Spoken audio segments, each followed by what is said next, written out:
Aula de hoje, função. Pessoal, sem dúvida nenhuma, um dos assuntos mais importantes aí da parte matemática para o vestibulando de modo geral, seja para Enem ou para outras outra prova de vestibular, pessoal, um dos assuntos que mais cai. Em dois aspectos básicos. Um cai mesmo na prova, a outra que tem uma relação muito forte com o pessoal da física, né? O pessoal da física usa muito isso aqui para representação, por exemplo, de movimentos, de alguns gráficos, né? Muitos gráficos são utilizados, vamos ver que o estudo de gráfico é importantíssimo para essa situação.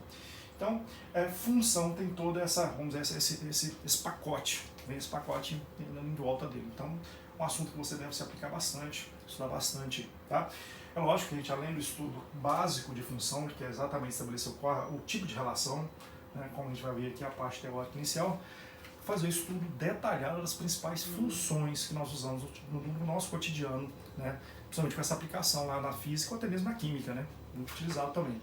Que são as funções de primeiro grau, de segundo grau, as exponenciais e fechando lá com o logaritmo, que é uma função muito importante, tem sempre caído no Enem, beleza? Bom, pessoal, dito isso, vamos começar. O seguinte, o que é função? Função é uma relação, é uma forma de estabelecer, gente, uma conexão com valores aqui de um conjunto A com valores de um conjunto B. O conjunto A, pessoal, que é o conjunto de onde se extrai os valores, normalmente o pessoal chama de X, é o conjunto chamado de domínio da função. O conjunto B, pessoal, é chamado contradomínio da função, né?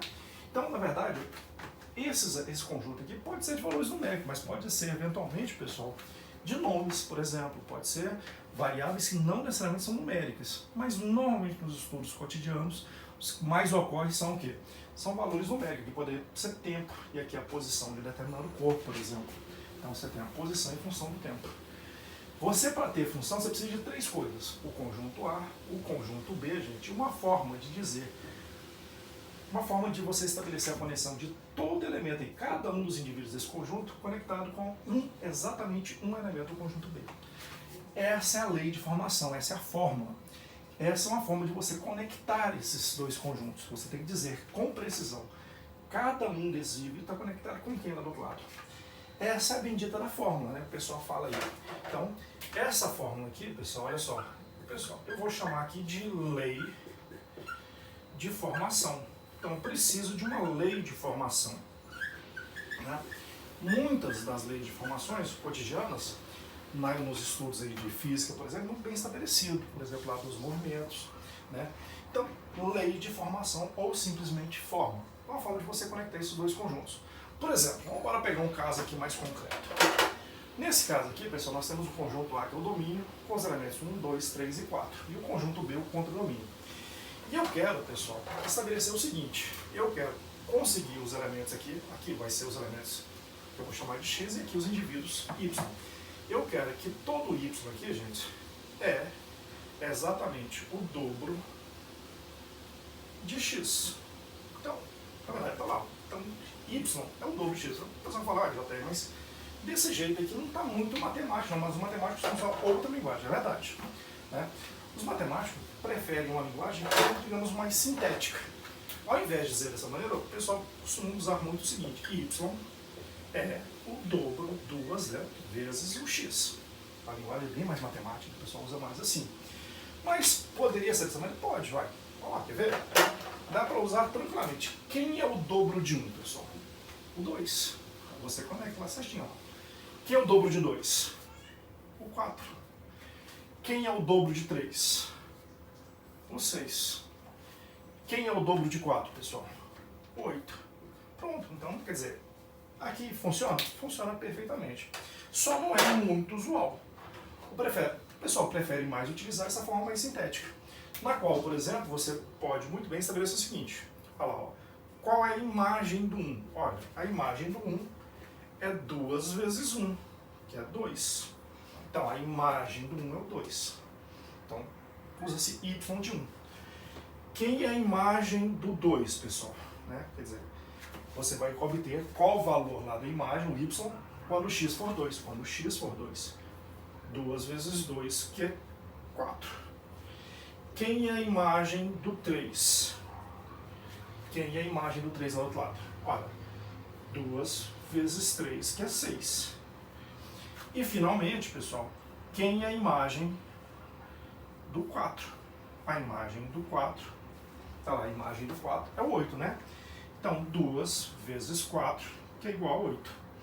Essa é a forma representativa que os matemáticos mais gostam. Mas podia ter usado dessa maneira, de forma mais literal? Sim, não tem problema nenhum, né? Então, essa que é a ideia. Olha, JR, aqui surgiram, então, os três elementos básicos, o conjunto A, o conjunto B e a lei de formação, a fórmula. Agora, nós temos aqui o conjunto chamado de domínio, o conjunto contra domínio, e aqui, pessoal, olha só, você tem o conjunto chamado de imagem da função. Tá lá, ó. Esse conjunto aqui é literalmente o conjunto o quê? Imagem. As imagens, ou o conjunto imagem, é formado por elementos 2, 4, 6, 8 ou 9. Não tem problema nenhum. Eu disse que todo indivíduo desse conjunto tem que estar associado a um único indivíduo lá. Tá? Pode sobrar aqui, não tem problema nenhum. Agora, outra coisa que é importante pra gente, e ter prática com isso, é o estudo de gráficos. Que é o que a gente vai fazer bastante logo em seguida nas aulas subsequentes desse conjunto de aulas sobre funções. Que é o que mais cai no Enem, com certeza. Pode apostar nisso, vai ver lá no material, tem muitas questões sobre esse assunto. Pessoal, o estudo de gráfico é basicamente o seguinte, uma forma de representar isso aqui, ó, tá aqui representada a função, visualmente, inclusive, de forma muito bacana. Mas uma forma muito útil, muito usada mesmo, com relação a essa representação de função, é o gráfico cartesiano. Você tem o eixo Y e o eixo X. No eixo X, pessoal, sempre irão os elementos do domínio. No eixo Y, pessoal, vai sempre os elementos do contradomínio. Né? Então tá lá, do contradomínio. De onde nós temos as imagens, obviamente. Então, sempre dessa maneira, sempre. Aí nós temos o seguinte, né? Por exemplo, quando o x é igual a 1, gente, a sua imagem é 2. Então tá aqui, ó. Como é que você representa isso? Como é que você coloca isso no gráfico? Né? Você coloca isso no gráfico fazendo o seguinte, né?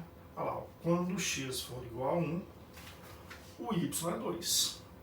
Cuidado, pessoal, que a imagem, nesse caso do gráfico, é exatamente esse pontinho aqui, ó. Tá lá. Quando o x for 1, o y é 2. Quando o x for 2, pessoal, o y é 4. Então, a representação disso, ó, quando o x for 2, o y é 4. Tá lá, a imagem da função é esse pontinho, ó. Tá lá, aquele pontinho. Então, a imagem do 1, a imagem do 2, então, na forma representativa do quê? Do gráfico da função. JR, quando o x for 3, a sua imagem é igual a quanto? A 6. Tá lá, ó. Quando o x for 3, a sua imagem é 6. Tá aqui, esse pontinho que representa lá, é o gráfico da função. Exatamente aquele ponto do plano cartesiano. Quando o x for 4, pessoal, finalmente aqui, ó. Quando o x for 4, o y é 8. Ou seja, sua imagem é 8. Tá lá, olha só.